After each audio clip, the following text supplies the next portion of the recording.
Hi, in this video we're going to be attempting a repair on this Cambridge Audio DacMagic Plus. So I recently picked this up on eBay for a really good price, and I noticed the item was in really good condition, but it was listed as for parts or not working, and the complaint is that when you turn it on, the audio output just has a high-pitched noise coming out of it, and then after some time and after a few power cycles it will start to work normally. So for those who don't know what one of these is, this is a dedicated audio DAC designed to replace the digital to analog conversion stage in your equipment. So this can plug into your PC, CD player, DVD player, that kind of thing. And you may have seen the digital outputs as a coax or maybe an optical Toslink connector. You can plug those into here, or a USB output from your PC. And this will do the conversion with some really high quality components inside to give you the analog output to your audio amplifier. So I have had a look on the internet, of course, and there have been a few attempted repairs of these devices. Mostly it looks like this is a problem with the power supply section, but I haven't seen any definitive answer that says this is the problem. And a few people that have changed the components have had varying results. So I want to try and do a diagnostic and find out what the problem is. So the first thing to do, of course, is to see if we can recreate the original fault. So let's plug it in, connect it up and see if we can hear that noise. Let's try and play some music through it.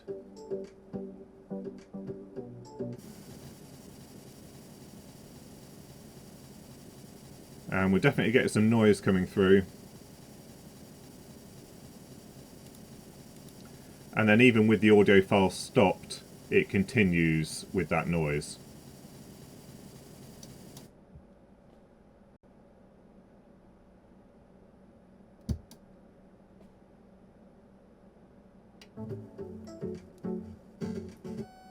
Okay, so it is recreatable. Let's see if we can open it up and see if we can see where the problem is. PCBWay are the sponsor of today's repair video, and PCBWay offer a wide range of manufacturing services, including PCB manufacture. We can get PCBs manufactured with a whole range of different specifications, whether that be on standard FR4 board, or you can get them manufactured with aluminium, copper, or even rigid flex PCB assemblies. PCBWay also offer mechanical manufacturing services, including CNC machining, 3D printing, sheet metal fabrication, and injection moulding. I'd also like to bring your attention to PCBWay's design contest. If you click on the banner at the top of the website when you visit them, there is the opportunity to enter into their design contest. Here there are 3 categories which you can submit your project under: either an electronic project, a mechanical project, or a project involving an STM32 microcontroller. If you submit your project there, there's the opportunity to win many prizes, including a first prize of $1,500 cash plus a $200 coupon. So don't forget to visit PCBWay.com. Right, the bad news is we're not the first ones in here. Let's have a look at some of these modifications. On one of the forums I saw that this capacitor was one of the ones that was touted as fixing this issue. And someone's done a bad job of trying to replace that capacitor. It looks like the pad on the right hand side unfortunately has lifted when they've replaced it with this leaded capacitor. Now we will replace this one and see if we can effect a repair. It looks like it goes off to that filter just there, so we should be able to put a wire mod in as well. And then we've got a bunch of these electrolytic capacitors tagged on top of these polypropylene capacitors, which really isn't a good idea. These polypropylene capacitors are extremely temperature sensitive. Although you can solder them by hand, they don't take well to rework and they can start to melt, as you can see here. So it's probably worth doing an overview of the DAC first of all before we start diagnosing. So on the left hand side here we've got our digital input. So we've got coax and optical, that's one channel, coax and optical, another channel, and then USB. So these 2 chips here handle the USB input. This is a microchip USB transceiver chip, and then we've got the XMOS processor here, which allows us to actually send data and receive it for the purpose of having an audio DAC. So this looks like a sound card to a PC that's plugged into it. And from this we get an SPDIF output, and that gets fed into this Cirrus Logic CS8416. This is a digital audio interface receiver, and it allows you to select one of 8 SPDIF inputs, and it outputs an I2S interface. And these digital inputs here get buffered by a few logic chips, and they also get fed into this same device. And then there is one pin on here which is an SPDIF output that then gets fed back to the SPDIF output on this unit. So without going any further into the device, you can feed the digital signal into here and feed it back out of the digital output over here. Then we've got a analog devices digital signal processor. So this is taking that I2S input and then it allows it to do some filtering as needed. So I think there's a couple of different filters that this DAC allows you to use, and then it sends the data out to the two Wolfson DACs that are on the PCB further up here. Then we've got a microcontroller over here, which is the thing that's actually controlling this, telling it which filter to use and interfacing with the various LEDs and buttons on the front panel. And then we've just got a load of power supplies over here. So we've got a couple of linear supplies, a couple of switching supplies, and then let's have a look at the analog section at the top. And then we've got our actual digital to analog conversion. So we've got two DACs, one for the left channel and one for the right channel. These are both Wolfson WM8740s, and these can be configured as stereo DACs, but in this case they're dedicating one per channel and using it in full differential mode. We do have differential outputs over here as well as single-ended outputs, so there is a buffer and filter stage just here, so two op amps for each channel, and all of these capacitors around here form part of the filter network. And then there's another op amp over here, one for each channel, that does the differential to single-ended conversion. And then we've got AC coupling capacitors so that we don't pass DC through to the outputs. We've also got some relays here. I think this is probably for mute, or maybe when you plug in the headphones it disables these output, I'm not 100% sure. So my thought is it's most likely going to be something in this section over here that is producing that tone, just because of the behaviour, the way that the tone latches on even after you've removed the signal. That doesn't sound like something that would be related to the Wolfson DACs in particular, having used them before. So I think we're going to look in this section over here. Now, what I've read is that people have found that the power supplies tend to be the cause of this problem, but there are quite a few power supplies on this PCB. So we will have a look at those in just a moment, but what I want to find out is, given that we have a digital output directly from this Cirrus Logic chip over here, I want to see if when we hear that tone, whether it comes out of the optical output or whether we still hear the music as normal through this port just here. And then that will tell us basically whether the problem is over here or to do with the power supplies for the DSP. So we've currently got music playing on the optical input. Let's turn it on and see what happens.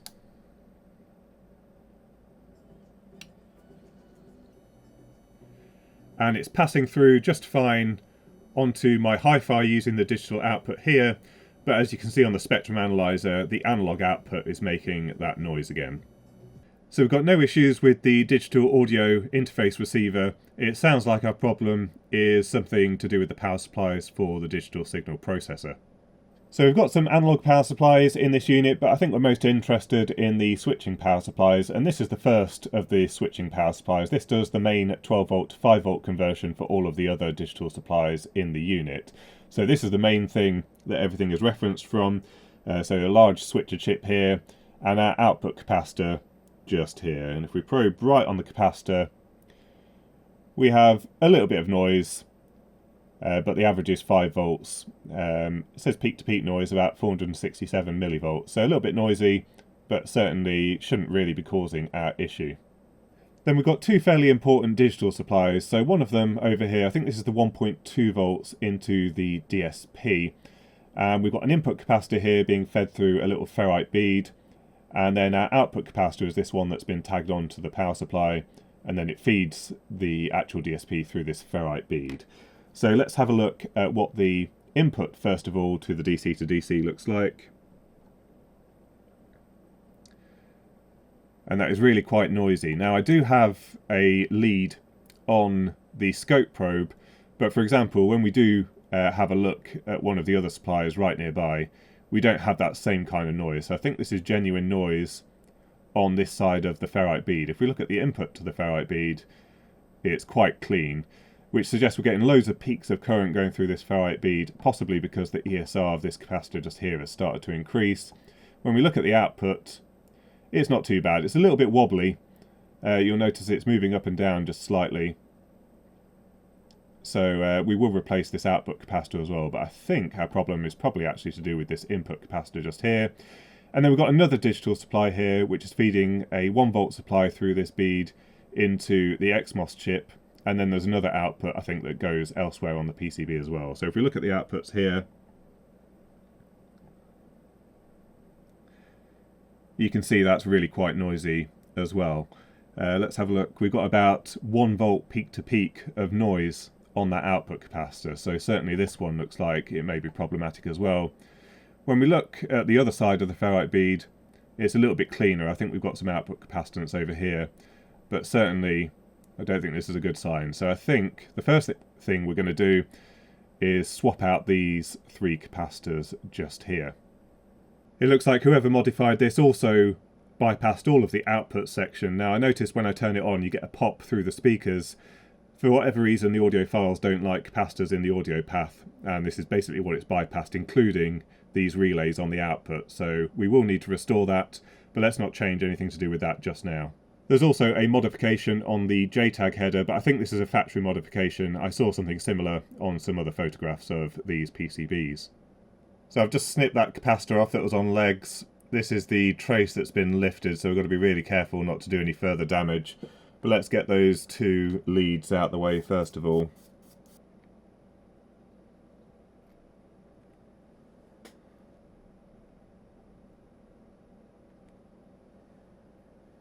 So I think what we're going to do is probably use 2 soldering irons for this one.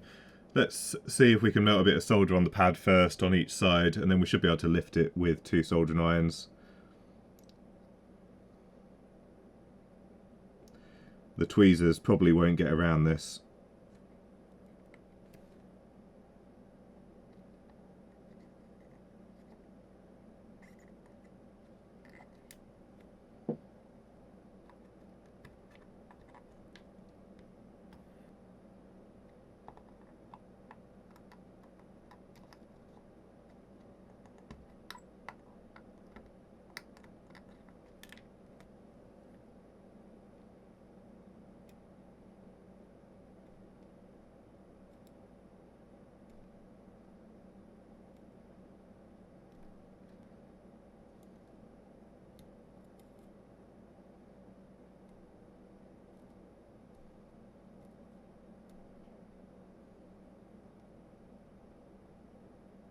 Right, so I went a little bit further than I originally planned because I measured the ESR of the little electrolytic on the input to that 1 volt rail, and it read really quite high, and I measured a few more around the board and got similarly high readings. But let's show you what we've got. So we've got the main 5 volt capacitor.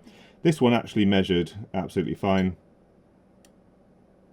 So 0.45 ohms, there's nothing wrong with that one. This was the one that was on the noisy 1 volt rail to the XMOS chip. And I think this one actually measured pretty much okay as well. Let's see if I can get a probe on there. So 0.78, it's a little bit on the high side, but that shouldn't cause any problem.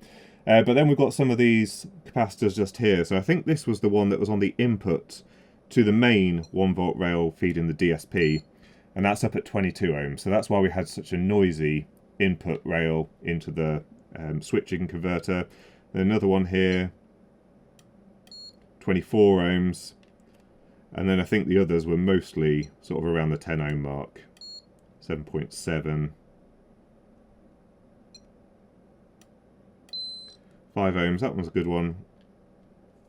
And bear in mind that these smaller capacitors do generally have a higher ESR, but I think you get the picture. I mean, basically a lot of these little capacitors were quite poor performing. So 12.5 ohms, yeah. So these little electrolytics were not really doing that much, and possibly causing the power supply rail to just have little spikes. The ceramic capacitors on the board should do quite a bit to help keep everything running, and they probably were. Some of these ones down here were probably masked by some decent ceramic capacitors, but this one on the input to the 1 volt rail looks like it's the main culprit for any of the problems.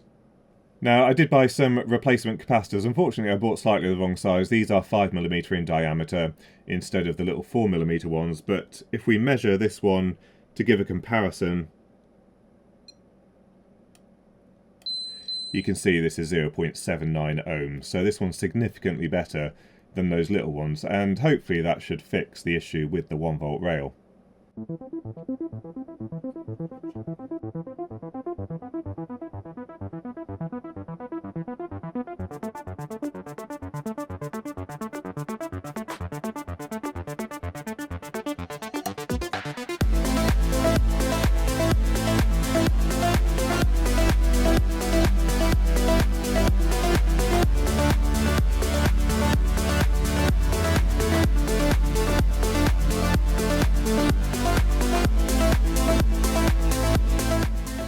I'm actually going to replace some of these electrolytic capacitors with some large ceramic ones. These are 1210 packaged 50 volt 10 microfarad X7R ceramic capacitors, and these are over in the digital section, so I'm not too concerned about any kind of microphonic effect on the audio signal.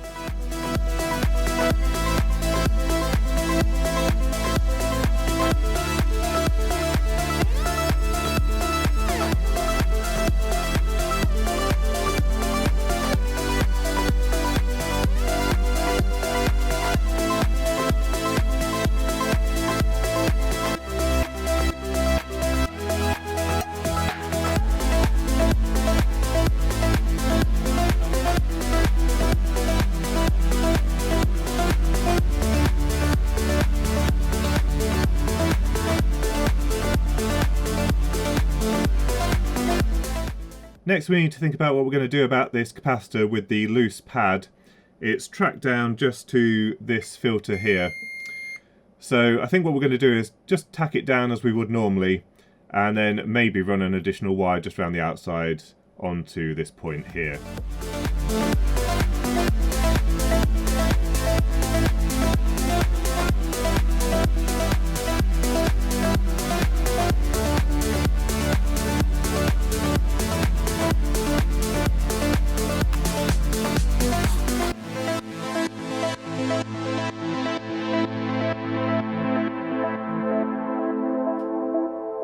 Right, let's power it up. Hopefully there's no mistakes when I've reworked the PCB. Here we go.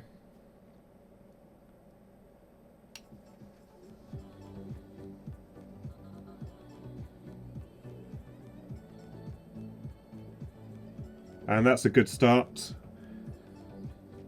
Let me turn it off and on again. It didn't always show up every time, so let's see if it does it again.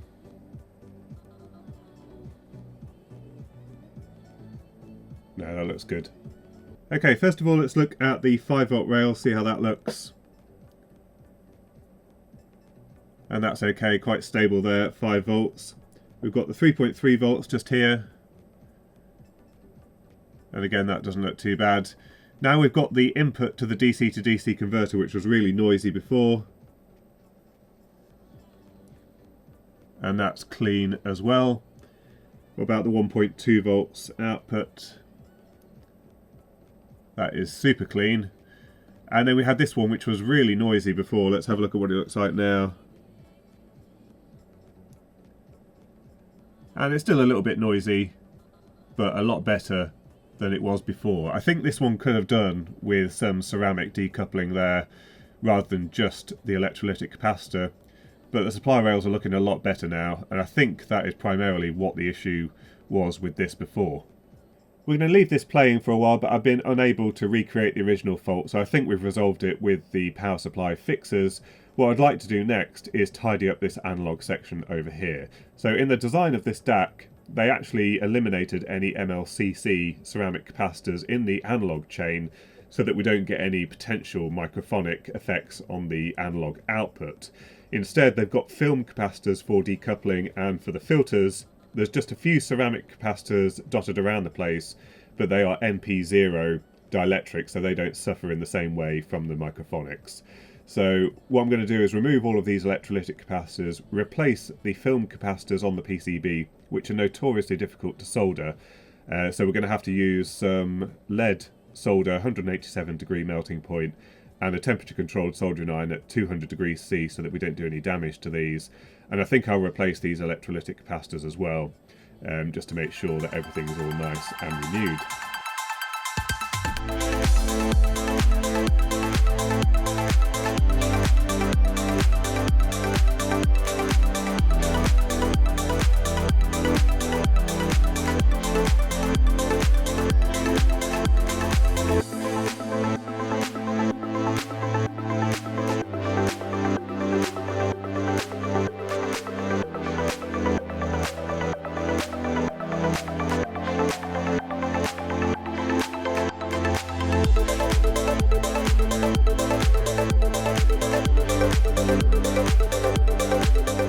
Right, that's the refresh of all of the electrolytic capacitors inside this unit. You can see some of these capacitors here did suffer a little bit of soldering iron damage when they were adding the electrolytic capacitors onto these surface mount capacitors over here, but it doesn't look like it's gone any deeper than the red casing, so I don't think we need to replace them, but I do have some spares in case they do need replacing.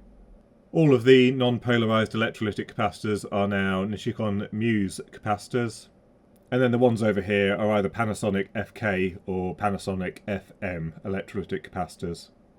Next, I think I'll tidy up these ribbon cables over here. Now, I'm surprised they didn't really make use of the 4-layer PCB in this area. It could have all been routed along here and then straight up to the front panel PCB, but instead they've got this array of ribbon cables. Right, let's give it a test. Now, hopefully we shouldn't get a thump when we first turn it on. We've reinstated the output section here, and the relay's job partly is to disconnect the outputs until the output is stabilised so we don't have any DC bias on there. It's also used as part of the strategy when you plug in headphones. But let's turn it on, hopefully no thump. And no, we don't have anything there. And then we have music playing. Let's power cycle it again. Sometimes it didn't do it the first time round.